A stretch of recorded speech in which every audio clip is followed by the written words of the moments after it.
शुरुआत लद्दाख की पहाड़ियों से और लद्दाख की पहाड़ियों से शुरुआत करते हुए बात निकलते चीन तक पहुंच जाती है। चीन चालबाज है, चीन चतुराई जानता है और चीन की नई चालबाजी भी आज देखने को मिली। कुछ दिन की खामोशी के बाद ग्लोबल टाइम्स में आज चीन के वजीर खारजा का बयान भी आया है।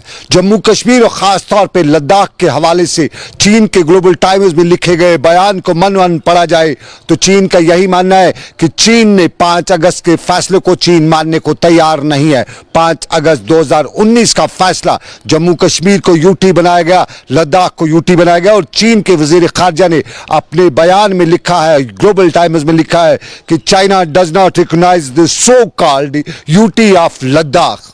और खास तौर पे इसमें यह भी लिखा गया है कि सिचुएशन जो चाइना और हिंदुस्तान के दरमियान है वो वही होनी चाहिए जो पहली वाली है। यानी एक बार फिर चतुराई और चालबाजी की है और इस चालबाजी में कहीं न कहीं नया फैसला, नया मामला खड़ा हो चुका है। और फैसले और मामलों की बात करें तो शोपियां का मामला आप जानते होंगे। इल्जाम था राजौरी के 3 नौजवानों को लाया गया, उनका फेक एनकाउंटर किया गया। फिर डीएनए रिपोर्ट्स की बात भी आई, सोशल मीडिया पे बहस भी हुई, डीजी से लेके एलजी तक सवालात पूछे गए। यकीन दिलाया गया कि तहकीकात होगी, जो भी मुलविस होगा उससे सख्त सजा दी जाएगी। परसों फौज ने खुद एतराफ भी किया कि कहीं न कहीं एसओपीज को फॉलो नहीं किया गया है और अभी और तहकीकात करनी है। डीएनए का इंतजार था, डीएनए रिपोर्ट आ ही गया और आज बाज़ाब्ता तौर पर 2 लोगों को, कोलैबोरेटर्स को, यानी जो इन्फॉर्मर्स 2 थे उनको गिरफ्तार भी किया गया। जुडिशल मजिस्ट्रेट शोपियां की अदालत में पेश किया गया और अगले 15 तारीख तक इस सारे मामले में उनको मोहलत दी गई। अगले 1 हफ्ते की, माफ कीजिएगा, 1 हफ्ते की मोहलत दी गई पुलिस को। पुलिस की कस्टडी में उन्हें रखा गया और अब बाज़ाब्ता तौर पर पुलिस शोपियां के मामले में तहकीकात कर रही है। एक पॉजिटिव डेवलपमेंट देखने को मिल रही है क्योंकि शक के दायरे में शोपियां का इनकाउंटर पहले दिन ही आया था और उसके बाद इल्जामात लगाए जा रहे थे और एतमाद कम होता दिखाई दे रहा था। लेकिन साफ जाहिर है इंसाफ के तकाजे शायद पूरे होंगे। ये शोपियां का वाक़ा, लेकिन आज भी गोलीबारी का सिलसिला कश्मीर वादी में चलता रहा। आज मरहमा अनंतनाग में बाद दोपहर गोलियां चलने की आवाजें सुनाई दी। बताया गया कि फौजी टुकड़ी पर मिलिटेंट्स ने गोलियां चलाई हैं, जवाबी कार्रवाई भी हुई, लेकिन इस गोलीबारी में किसी जानी या माली नुकसान की खबर नहीं। लेकिन उसके बाद बताया गया कि एडिशनल ट्रूप्स को बुलाया गया, पूरे इलाके को मुहासरे में लिया गया। बीच में यह भी खबर आई कि 2 मिलिटेंट मुहासरे में आ चुके हैं, लेकिन बाद में यह भी मालूम हुआ, यह भी बताया गया कि नहीं, मुहासरे में कोई नहीं है और काफी देर तक इलाके का कॉर्डन भी जारी रहा। लेकिन अब दूसरे पहलू पे कॉर्डन की बात तो गिरफ्तारी के साथ जोड़ी देखी जाती है और गिरफ्तारी में महबूबा मुफ्ती की गिरफ्तारी पिछले साल 5 अगस्त को हुई है। उसके साथ बाकी गिरफ्तार किए गए अक्सर लीडरान को रिहा किया गया है, लेकिन महबूबा मुफ्ती का केस मामला मुअज़्ज़ज़ सुप्रीम कोर्ट तक भी पहुंचा। आज भी इस मामले की सुनवाई हुई और इल्तिजा मुफ्ती जो महबूबा मुफ्ती की बेटी है उनकी तरफ से मुअज़्ज़ज़ सुप्रीम कोर्ट में दाखिल की गई दरख्वास्त पर सुप्रीम कोर्ट ने आज अपने अहकामात भी जारी किए। सरकार की तरफ से भी उज़रात पेश किए गए और महबूबा मुफ्ती के मामले को 15 तारीख की अगली तारीख रखी गई। मेरे साथी मीर हिलाल हांजूरी इस सारे मामले पर नजर रखे हुए। हिलाल, आपसे जानना चाहूंगा, इल्तिजा मुफ्ती की इल्तिजा को मुअज़्ज़ज़ अदालत ने क्या बताया, क्या फैसला सुनाया? देखिए सनम, इल्तिजा मुफ्ती की यही दरख्वास्त ऑनरेबल कोर्ट में थी कि जो उनकी वालिदा है महबूबा मुफ्ती, उससे गैर कानूनी तौर पर जम्मू कश्मीर सरकार ने बंद रखा है, डिटेंशन में रखा है और इसके लिए उन्होंने ऑनरेबल कोर्ट के दरवाजे खटखटाए और साथ ही साथ उन्होंने ये भी कहा कि जो उनकी फैमिली है, खासतौर पर उन्हें, यानी इल्तिजा मुफ्ती जो कि उसकी बेटी है, उन्हें खुद माँ से मिलने की इजाज़त नहीं दी जाती है या महबूबा मुफ्ती के भाई को उनसे मिलने की इजाज़त नहीं दी जाती है। और इसी चीज़ को लेकर उन्होंने दरख्वास्त ऑनरेबल कोर्ट में दायर की थी, जिस पर आज बाज़ाब्ता तौर पर सुनवाई हुई है। और इस सुनवाई के बीच गवर्नमेंट की जानब से तुषार मेहता जो कि सॉलिसिटर जनरल है, उनकी जानब से सरकार का मौक़िफ़ वहां पर रखा गया और सरकार से कहा गया कि वो महबूबा मुफ्ती की रिलीज के हवाले से कोई भी जल्दबाजी ना दिखाए, क्योंकि जम्मू कश्मीर की जो सिचुएशन है काफी वोलेटाइल है। क्योंकि जम्मू कश्मीर में अगर महबूबा मुफ्ती को रिहा किया जाता है तो उसके बाद और उन्होंने अगर लोगों को असम्बल करने की कोशिश की तो उससे हालात या लॉ एंड ऑर्डर की प्रॉब्लम हो सकती है। लेकिन ऑनरेबल कोर्ट ने दोनों तरफ से जो दोनों के वकील थे उनकी दलाइल सुनने के बाद जम्मू कश्मीर सरकार और तुषार मेहता से मुखातिब होते हुए कहा कि वो इस बुनियाद पर महबूबा मुफ्ती को लॉन्ग टर्म के लिए बंद नहीं रख सकते हैं, इसलिए इसका कोई अल्टरनेटिव या मुतबादिल ढूंढा जाए जिसके जरिए इस मसले को हल किया जा सके। फिलहाल ऑनरेबल कोर्ट ने इल्तिजा मुफ्ती के हवाले से यही कहा कि वो अपनी मां से मिल सकते हैं और जम्मू कश्मीर गवर्नमेंट से कहा गया है कि वो उन्हें इजाजत दे उन्हें मिलने के लिए, और उसके साथ साथ उनका भाई भी उन्हें मिल सकता है। नंबर एक। नंबर दो ये भी कि 15 दिन का वक्त यानी 2 हफ्ते का टाइम भी दिया गया है जम्मू कश्मीर सरकार को कि वो अपने उजरात जो है ऑनरेबल कोर्ट के सामने पेश करे कि किन वजूहात की बिना पर महबूबा मुफ्ती को बंद रखा गया है, और अगर इसमें बार बार एक्सटेंशन दिया गया है उनके पब्लिक सेफ्टी एक्ट को तो क्यों कर दिया गया है। और इस हवाले से अब 15 अक्टूबर की तारीख जो है वो रखी गई है और 15 अक्टूबर को एक बार फिर से इस केस की सुनवाई होगी और उसी दिन जम्मू कश्मीर सरकार को अपने उजरात ऑनरेबल कोर्ट में पेश करने होंगे। शुक्रिया मीर हिलाल हांजोरी। इल्तिजा मुफ्ती की इल्तिजा पर मुअज़्ज़ज़ सुप्रीम कोर्ट का फैसला नहीं, फिलहाल अहकामात, और अहकामात में 15 अक्टूबर की तारीख, अगली तारीख, और अगली तारीख तक जम्मू कश्मीर की सरकार को यह फैसला करना होगा कि महबूबा मुफ्ती को क्यों बंद रखा जा रहा है, क्यों उसे मिलने नहीं दिया जा रहा है उसके लवाकिन को, और मुतबादल जो रास्ता है वो इख्तियार करने का ऑनरेबल सुप्रीम कोर्ट के अहकामात। लेकिन दूसरे पहलू में सरकार के अहकामात भी आए हैं। जम्मू कश्मीर में ठेकेदारों की परेशानी 2014 से शुरू हुई थी। बताया जाता है कि 2014 में ठेकेदारों ने यहां पे काम शुरू किए, आज तक उनकी पेमेंट्स नहीं की गई, लेकिन अब जम्मू कश्मीर की सरकार ने फैसला लिया है। उस फैसले में बताया जाता है कि ठेकेदार लगातार नारेबाजी करते रहते थे, सड़कों पर रहते थे, सरकार के खिलाफ क्वेश्चन बताया करते थे, और इस सारे के बीच में सरकार ने 5 रुकनी कमेटी भी तश्कील दी है, और इस 5 रुकनी कमेटी को ये इख्तियारात दिए गए हैं कि वो सारे की छानबीन करे कि क्यों रुकुमात अदा नहीं की गई, क्यों सारे मामलात इस तरह के बने हैं। और 5 रुकनी कमेटी को ये भी इख्तियार दिया गया है कि जो प्रोजेक्ट्स हाथ में लिए गए थे, जिन पे आधा काम है, मुकम्मल काम नहीं हो सका है, उनकी वजूहात भी ढूंढने और परखने की कोशिश करेगी ये 5 रुकनी कमेटी। और इस 5 रुकनी कमेटी से बताया जाता है कि शायद कहीं न कहीं ठेकेदारों की जो परेशानी थी, ठेकेदार जो इलाके का, मुआशरे का मुअज़्ज़ज़ तबका समझा जाता था, उस तबके की कहीं न कहीं परेशानी को दूर भी करने में मदद भी मिलेगी। लेकिन सवाल कई तरह के इस सारे मामले में खड़ा होते हैं, क्योंकि सवाल यही खड़ा होता है कि आखिर अब तक इनकी रकूमात क्यों नहीं दी गई, जब काम किया तो काम की उजरत क्यों नहीं, क्योंकि हर जगह कानून से लेके हर जगह यही लिखा जाता है कि मजदूर की मजदूरी उसका पसीना खुश्क होने के पहले अदा की जाए, लेकिन यहाँ के ठेकेदार की मजदूरी मारी गई। लेकिन कहीं न कहीं एलजी इंतजामिया को अब इस सारे मामले को एलजी इंतजामिया ने अपने हाथ में ले रखा। जो 2014 से लेके आज तक लायबिलिटी पेंडिंग है, मुख्तलिफ प्रिंट मीडिया में, इलेक्ट्रॉनिक मीडिया में हमने ये डिमांड की यहाँ की इंतज़ामिया को आप ये पैसा रिलीज़ कीजिए ताकि फाइनेंशियली साउंड हो जाएगा हमारा ठेकेदार साहिबान, उसमें उसके बाद वो टेंडर पार्टिसिपेशन में भी जा सकता है, डेवलपमेंट पे भी जा सकता है। अगर आज हमें सुनने में आया गवर्नर इंतज़ामिया की तरफ से जो कदम उठाया गया इस लायबिलिटी के हवाले से, गवर्नर इंतज़ामिया ने 5 रुकनी कमेटी बनाई कश्मीर में ताकि 15 सितंबर तक वो अपना रिपोर्ट सबमिट करेंगे। जितने भी यहाँ पर डेवलपमेंट वर्क हुए हैं, जितनी भी आउटस्टैंडिंग है यहाँ पर, उसके हवाले से उनको ये रिपोर्ट सबमिट करना है। मेरे ख्याल से अच्छा कदम है इंतज़ामिया की तरफ से, क्योंकि हमें ये एक्सपेक्टेशन इससे पहले थी। ये मसला उठाएगा सरकार यहाँ पर ताकि जितनी भी हमारी लायबिलिटी है वो रिलीज़ हो सकेगी। ये अच्छा कदम है सरकार की तरफ से। मेरे ख्याल से का काम नहीं हो रहा है, ये ठेकेदार भी इल्जाम लगा रहे थे, आमतौर भी लोग कहते हैं, और इसकी बड़ी वजह यही बताई जाती थी क्योंकि ठेकेदार काम नहीं करते थे, पुरानी जरूरतें नहीं मिली थी। लेकिन अब कमेटी बनाई है, लेकिन कह सकते हैं कि बहुत देर भी हुई है। ये कमेटी जो बनाई गई देर इसलिए हुई कि अब कश्मीर में काम करने का सीजन नहीं बचा है। अब जो कुछ भी काम होगा जम्मू में होगा तो कहीं ना कहीं कश्मीर को एक बार फिर परेशानी से जूझना पड़ेगा। लेकिन कश्मीर में विंटर आ रहा है, सरमा की शुरुआत हो चुकी है, और इस सरमा की शुरुआत के दौरान कश्मीरी को बहुत ज्यादा परेशानी हो रही है। कोविड की परेशानी साल बढ़ रही, और इस साल के दौरान हाईवेज को भी बंद रखा गया।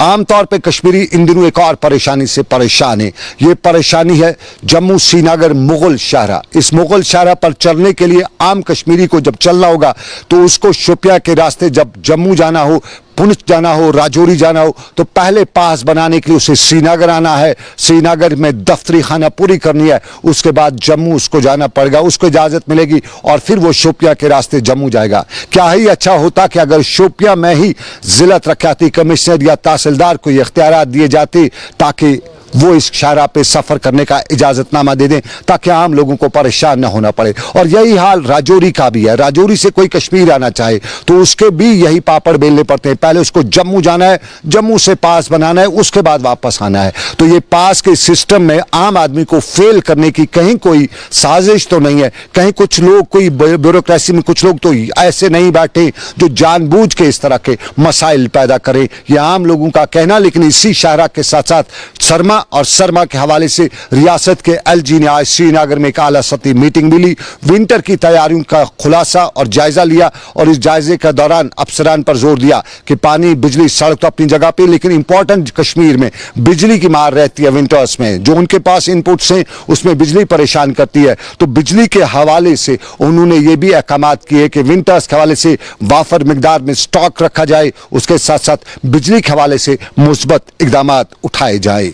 ये जम्मू श्रीनगर हाईवे या जम्मू श्रीनगर में शर्मा के हवाले से तैयारियों का गवर्नर की सरबराही में इजलास। लेकिन जम्मू श्रीनगर शाहराह के हवाले से श्रीनगर से लेकर जम्मू और वादी कश्मीर की दूसरी मंडियों के ठेकेदार या यूं कहें तिजारत पेशा खास परेशान ही रहते। परेशान होंगे भी क्यों नहीं, क्योंकि कश्मीर से माल निकाला जाता है, बाहर की मंडियों में पहुंचाने के लिए ट्रकों में लोड किया जाता है, लेकिन उस ट्रक को इस शाहराह पर चलते हुए श्रीनगर से लेकर उधमपुर और लखनपुर तक कभी कभी हफ्ता से 1.5 हफ्ता लग जाता है। कोई ड्राइवर का कसूर नहीं होता है, बल्कि बताया जाता है कि इस शाहराह पर कुछ इदारे ऐसे बैठे रहते हैं जो इस शाहराह पर बेला वजह, बिला जरूरत के इन ट्रकों को रोकते हैं, ड्राइवरों को तंग करते हैं।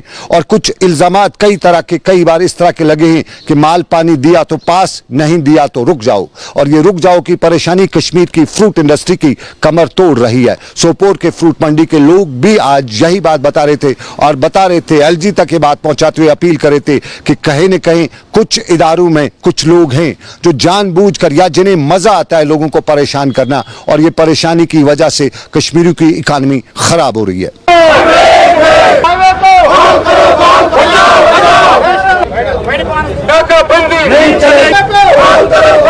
क्योंकि आपको पता है कि ये फ्रूट इंडस्ट्री बैकबोन है कश्मीर वैली की। अभी अगर 30 सालों में अगर जिंदा रखा है कश्मीर को, JNK को, तो वो ये फ्रूट इंडस्ट्री है, जिसके साथ करीबन 12 लाख फैमिलीज, करीबन 40 लाख लोग इस फ्रूट इंडस्ट्री से वाबस्ता है। लेकिन पिछले 5 सालों से बदकिस्मती जो नेशनल हाईवे की वजह से पिछले 4-5 सालों से कंटिन्यूसली इसको बैक वक्त रोका जाता है। और सीजन में ही करीबन जब फ्रूट का सीजन होता है ये 4-5 हज़ार ट्रकें जमा करते हैं, उसके बाद छोड़ते हैं, जिससे मार्केट में बहुत खराबी हो जाती है और मार्केट हमको सही नहीं मिलता है, जिसकी वजह से हमको सेब पर बहुत बुरा असर पड़ जाता है। मैं आपकी वसादत से गवर्नमेंट को यही कहना चाहता हूं कि नेशनल हाईवे को किसी भी सूरत में, यह फ्रेश फ्रूट है, इसको ट्रक को किसी भी जगह ना रोका जाए, उसको थ्रो किया जाए। ये कश्मीरियों की बात, मंडियों में रहने वाले तिजारत पेशा खास की बात, लेकिन इस हाईवे पर चलने वाले ड्राइवर भी परेशान है। और ड्राइवर जहां ट्रैफिक निजाम से परेशान है, वहां आरटीओ निजाम से भी परेशान है। और वहां ड्राइवरों के बकौल इस शाहराह पर हर शख्स थानेदार और तहसीलदार बन जाता है और यूं उनके लिए परेशानियां खड़ी हो जाती हैं।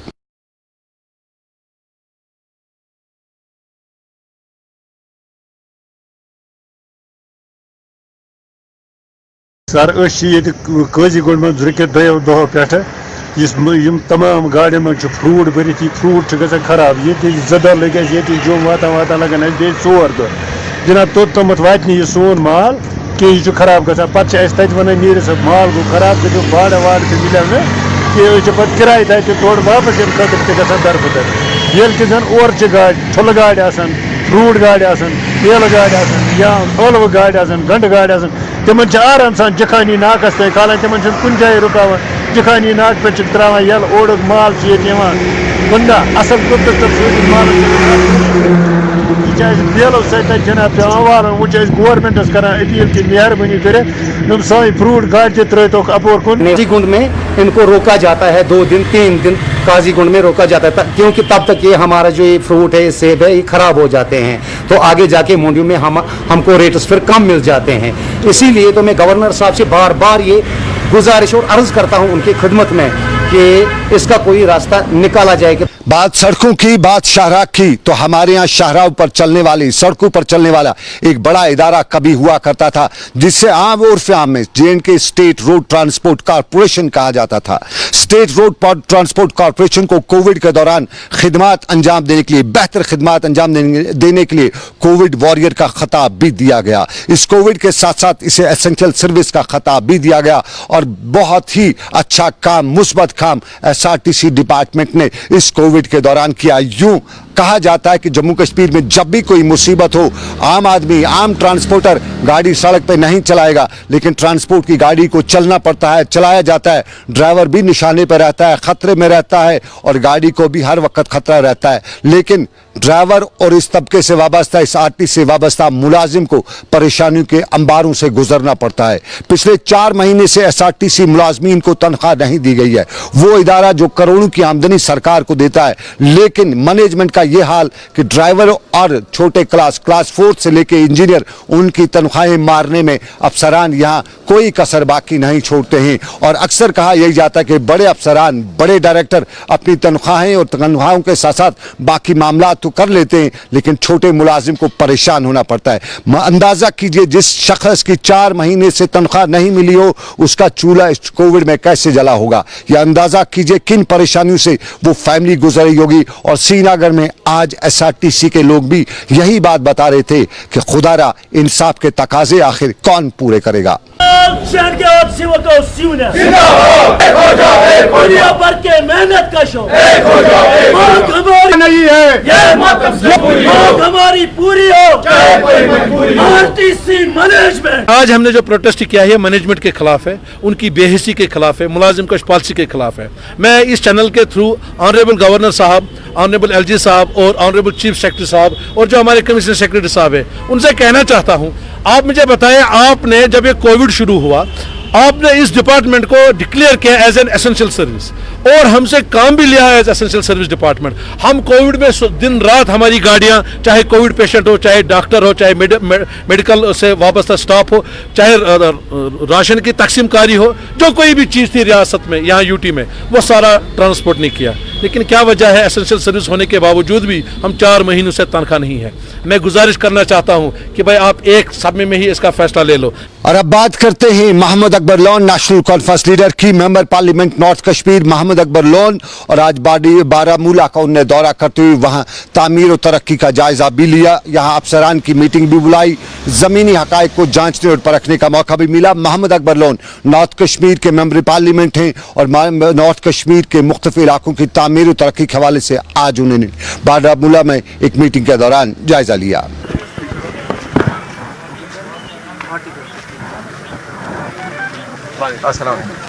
यहाँ पर डिस्ट्रिक्ट में जो काम हो रहे हैं सेंट्रल स्पॉन्सर्ड स्कीम्स में, उसका जायजा लिया। क्या क्या प्रोग्राम है, कितना मुकम्मल हुआ है, कितना होने जा रहा है, उसी सिलसिले में आज की मीटिंग हुई। लोगों को मुश्किलात का सामना करना पड़ता है बेशक, और ये जाहिर सी बात है, जो मुश्किल होगा उसका हल ढूंढना है। उसके लिए हमारे पास में जो अफसर साहिबान हैं, यहाँ मुकामी डिप्टी कमिश्नर है, सोपोर में एडिशनल डिप्टी कमिश्नर है, और भी जो अफसर साहिबान हैं, सबसे मैं खुश हूँ। इंशाल्लाह ये बहुत अच्छी तरीके से। हाँ, आवाम को अब कुछ ऐसे भी मसाइल हैं जो इनके दस्त में, जो इनके बस में नहीं है। बारामूला से रुख करते हैं श्रीनगर का, श्रीनगर म्युनिसिपल कॉर्पोरेशन का। कुछ हंगामा, कुछ चर्चा कल से आप सुन रहे होंगे। साफ जाहिर है इस चर्चा और हंगामे के दौरान आज एक प्रेस कॉन्फ्रेंस भी हुई और इस प्रेस कॉन्फ्रेंस में कॉर्पोरेटर ने इल्जामात भी लगाए। इल्जामात लगाने की वजह यही बताया गया कि कल एक थप्पड़ की गूंज सुनाई दी थी, और थप्पड़ की गूंज किस लिए थी, हम मामले की जांच और परख के लिए भी गए हुए थे। बताया जाता है कि मार्च से लेकर आज तक श्रीनगर म्युनिसिपल कॉर्पोरेशन की फाइनेंस कमेटी की मीटिंग नहीं हो सकी है। कभी कोविड की वजूहात, तो अक्सर वजूहात ये भी बताई गई थी कि श्रीनगर म्युनिसिपल कॉर्पोरेशन के कॉर्पोरेटर्स 2 खीमों में बटे हुए हैं। एक खीमा आता है तो दूसरा बाइकआउट करता है, दूसरा आता है तो दूसरा बाइकआउट करता है, और इस सारे के बीच में फाइनेंस कमेटी की मीटिंग जो हर महीने होनी थी, मार्च से आज तक कोई नहीं हो सकी। कल मुश्किल से हुआ था, कल की तारीख लगी थी और कल भी आधे ही कॉरपोरेटर्स आए और फिर कायदे और कानून को देखते हुए ये भी बताया गया कि डेवलपमेंट करनी है, फाइनेंस कमेटी की मीटिंग जरूरी है, तो कल मीटिंग बुलाई गई। और मीटिंग जब बुलाई गई तो ये कॉरपोरेटर साहिबान जो कल आए हुए थे, जो अपोजिट खीमे से नहीं थे, जो इस मीटिंग में आए हुए थे, वो जब अंदर आए तो बहुत वक्त देर से आए। मीटिंग 10 बजे रखी गई थी, 11:30 बजे वो आए और बिलाखिर मीटिंग तो हुई, लेकिन मीटिंग में तलख कलामी भी हुई। तलख कलामी की वजह यह भी बताया गया कि खीमा 2 हिस्सों में बटा हुआ है, एक के इलाके का काम होता है तो दूसरा हिस्सा उस पर ऑब्जेक्शन करता है, और यूं कल ये तलख कलामी हुई और तलख कलामी के बाद बात बाहर तक पहुंच गई और बाहर कहते हैं कि थप्पड़ की गूंज भी सुनाई दी। वो थप्पड़ की गूंज के हवाले से बताया जाता है कि कॉरपोरेटर ने बदतमीजी की, बदअखलाकी की और गाली गलोच का इस्तेमाल जब किया गया तो उसके बाद थप्पड़ पड़ा। लेकिन वही कॉरपोरेटर आज श्रीनगर के प्रेस क्लब में आके प्रेस कॉन्फ्रेंस भी दे रहा है, इल्जामात लगा रहा है और बता रहा है कि वहां सब कुछ घोटाला है, गपला है। लेकिन इस प्रेस कॉन्फ्रेंस में मीडिया ने उनसे कई सवालात पूछे। सवाल यही था कि गपला घोटाला अगर है तो जिस तरह वो बता रहा है काफी वक्त से है, तो फिर अब तक बात क्यों नहीं की? जब थप्पड़ लगा तो तब, जब थप्पड़ की गूंज सुनाई दी तो तब।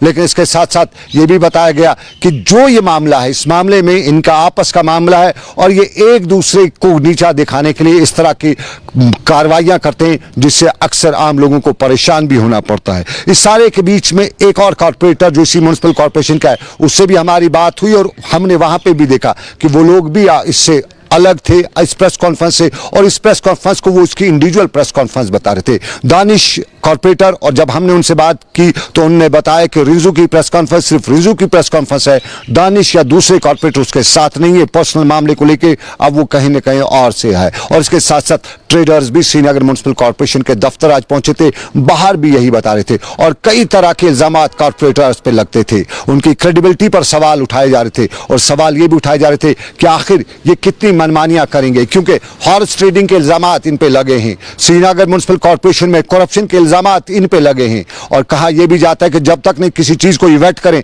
तब तक वो चीज वेट, वो काम हो ही नहीं सकता है। तो फिर करप्शन यहां से शुरू होता है। और कई ऑडियोज और वीडियोज भी पिछले कई दिनों में सोशल मीडिया पर वायरल हुए जहां पे करप्शन के इल्जामात इन कॉरपोरेटर्स पे लगे थे। और आज की प्रेस कॉन्फ्रेंस के दौरान जब मीडिया सवाल कर रहा था तो जवाब देने के बजाय वो भी इधर उधर के हाँक ही रहे थे। कुल मिला के आज की press conference Srinagar municipal corporation की यही साफ बयान करती थी कि आखिर कब तक ये कॉरपोरेशन ज़ेज़त लोगों के मजाक उड़ाती रहेगी, आखिर कब तक ये कॉरपोरेटर्स लोगों के साथ मजाक करते रहेंगे, जो आज श्रीनगर में हो रहा था। जो प्रेस कॉन्फ्रेंस से लेके बाहर तक आम लोग सवाल उठा रहे थे। लेकिन इन्हीं सवालात के बीच में और भी मामला थे। बांडीपोरा के बीडीसी के लोग भी प्रोटेस्ट कर रहे हैं। कई लोग उस हवाले से भी आज बता रहे थे कि ये सिर्फ प्रोटेस्ट दिखावा है, दबाव बनाने की कोशिश है, ये लोग कभी भी हकायक हूं या क्या हूं कुर्सी से बंधे रहेंगे। और उसी प्रोटेस्ट के हवाले से लोग जहां इल्जामात लगा रहे थे वहीं ये भी सरकार तक बात पहुंचा रहे थे कि वो सरकार के मामलात को लेकर परेशान है और उनके मामलात को सरकार सुलझा नहीं रही है। खुद सब आगे बढ़ो, हम तुम्हारे साथ हैं। खुद सब आगे बढ़ो, हम तुम्हारे साथ हैं। आप सब वाकिफ है इस वाक़े से जो कल इंसिडेंट पेश आया। हमारी फाइनेंस एंड प्लानिंग की मीटिंग होने जा रही थी शहर श्रीनगर की, जो एक बहुत इफादियत रखती है तरक्की के लिहाज से, हर एक लिहाज से। बट अनफॉर्चुनेटली क्या हुआ, हमारी मीटिंग शेर कश्मीर पार्क में होने जा रही थी तो ये कमेटी 9 मेंबरों की है, इलेक्टेड मेंबर जो काउंसलर्स है हमारे शहर श्रीनगर के। उसमें हमारे 70 काउंसलरों से 9 मेंबर आए जो इस कमेटी में है। तो व्हाट हैपेंड यस्टरडे, बेसिकली 4 मेंबरान आए थे, 5 लोगों ने बाइकआउट किया था। Reason are better known to them. तो कमिश्नर साहब वहाँ थे, वहाँ डिफरेंट चीज़ें उठी। हाँ, मैंने भी अटेंड किया, as I am a member of the said committee, मैंने भी अटेंड की, लेकिन इस गज से अटेंड की कि शहर के लिए काम हो, तरक्की हो, हमारे लोग सफ़र ना करें। बट अनफॉर्चुनेटली जो वहाँ पे चीज़ें थी वो टोटली फज फंडिंग थी, टोटली इलीगलिटीज़ थी वहाँ पे, जिस चीज़ को हम सपोर्ट नहीं कर सकते। आज जो हमारा ये धरना, एहतिजाजी धरना होने हुआ, ये इस बारे में था क्योंकि आए दिन जो ये हमारे कॉरपोरेटर हजरात है, कॉरपोरेटर साहिबान हैं, बेजा मुदाखलत करके हमारे काम काज को मुतासिर कर रहे हैं। और जो हमारा डेवलपमेंट वर्क है, शहरी श्रीनगर का डेवलपमेंट वर्क जो है वो मुतासिर हो रहा है, क्योंकि जो भी यहाँ पर डेवलपमेंट मीटिंग हो रही है इनमें ये बेजा मुदाखलत करके रखना डालने की कोशिश कर रहे हैं। देखिए, आप सबको मालूम है कि जो कल से यहाँ पे हुआ है, एक वाक़ा पेश आया जहाँ कल फाइनेंस कमेटी की मीटिंग थी, वहाँ पर जो हल्ला गुल्ला हुआ और उसके बाद आकिब रिंजू साहब ने जो कल से एक बात की है, मैं ये कहूँगा कि पहले उस मीटिंग पे मेरा सवाल ये है कि वहाँ पे मेजॉरिटी नहीं बैठी हुई थी, जो चीज़ें वहाँ पे डिस्कस हो रही थी वो सारी गलत थी। नाज़रीन, दर्द दिल के वास्ते पैदा किया इंसान को। आज दिल का आलमी दिन मनाया गया था और दुनिया भर में दिल के रोग, दिल के आर्जा के हवाले से आज तकरीबात हो रही थी। कुपवाड़ा में भी आज तकरीब हुई और कुपवाड़ा में आज इस तकरीब के दौरान दर्द दिल से बचने की तदाबीर भी बताई गई और लोगों को यह भी बताया गया कि जो हमारा खान पान है ये दर्द दिल की सबसे बड़ी वजह बनता जा रहा है। और दर्द दिल से बचने की जहां तरकीब बताई गई, वहीं लोगों को यह भी बताया गया कि हमारे इन्वायरमेंट को ये ज़रूरत है, हमें साफ पाक माहौल की ज़रूरत है और साफ पाक माहौल से ही हम दर्द दिल से बच भी सकते हैं। ये कुपवाड़ा की खबर, लेकिन इसके साथ ही बताएं नाज़रीन, आप देख रहे थे ग्राउंड रिपोर्ट सन